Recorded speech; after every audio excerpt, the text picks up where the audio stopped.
اعوذ باللہ من الشیطان الرجیم بسم اللہ الرحمن الرحیم اللہم صلی علی محمد وآل محمد۔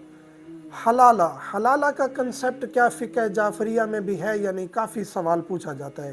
حلالہ جسے اہل سنت مسلک میں رائج کیا گیا ہے، اور اس کا کنسپٹ یہ ہے کہ مرد کسی بھی کنڈیشن میں اگر بیوی کو طلاق کہہ دے، بیوی حرام ہو جاتی ہے، پکی حرام ہو جاتی ہے، جب تک وہ کسی اور مرد سے عقد نہ کرے، نکاح نہ کرے اور اس کے ساتھ ہم مستری نہ کرے، اور پھر وہ اپنی مرضی سے اس عورت کو چھوڑے، تب جا کے یہ پچھلے مرد کے ساتھ نکاح کر سکتی ہے۔ یہ حلالہ کا تصور ہے جو رائج ہے اہل سنت کے نزدیک۔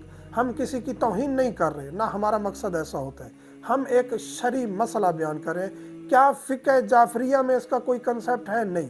پہلی بات یہ ہے کہ طلاق فقہ جعفریہ میں آسان عمل نہیں ہے کہ ایسے طلاق کہہ دی تو طلاق ہو جاتی ہے، نہیں۔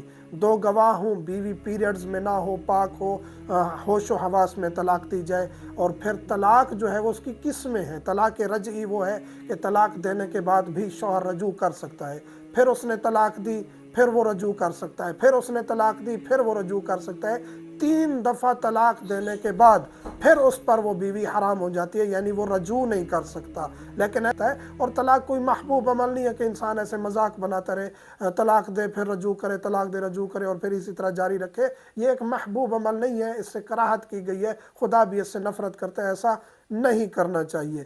اور اس کے بعد آتا ہے طلاق بائن، یعنی ایسی طلاق جو پکی طلاق ہو جاتی ہے۔ اس پر بھی ہم ڈیٹیل بتا چکے ہیں۔ ایک تھوڑا سا خطا لسانی ہو گئی تھی کہ یعنی مرد جو ہے وہ قطعی طور پر جو ہے وہ نکاح واپس اس عورت سے نہیں کر سکتا، ایسا نہیں ہے۔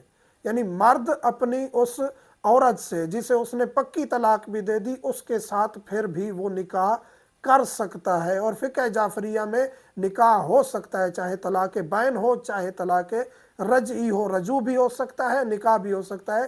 حلالہ کا کنسپٹ فقہ جعفریہ میں نہیں ہے، اور یہ سارا پروسیس ہوتا ہے طلاق کا۔